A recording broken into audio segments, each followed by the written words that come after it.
तासगाव तालुक्यात आबा काका गटाची पुन्हा सेटलमेंट झाली।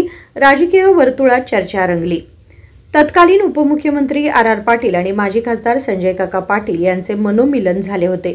त्या काळात 25 मार्च 2008 रोजी स्थापन झालेल्या आणि तासगाव तालुका कार्यक्षेत्र असलेल्या शेतकरी सहकारी बायोशुगर कारखान्याची निवडणूक बिनविरोध झाली। आबा गटाला 7, काका गटाला 4 जागा तर शिंदे गटाने अजित पवार गटाला प्रत्येकी 1 जागा देऊन ही निवडणूक बिनविरोध करण्यात आली। लोकसभा आणि विधानसभा निवडणुकीत झालेल्या राजकीय संघर्षानंतर अवघ्या काही महिन्यातच पुन्हा दोन्ही गटांनी एकत्रित येत ही निवडणूक बिनविरोध केल्यामुळे राजकीय चर्चा रंगली। सन 2007 मध्ये तासगाव तालुक्याच्या राजकारणात नवा राजकीय अध्याय सुरू झाला होता। पारंपरिक विरोधक असणारे आर पाटील आणि संजय काका पाटील यांचे मनोमिलन झाले।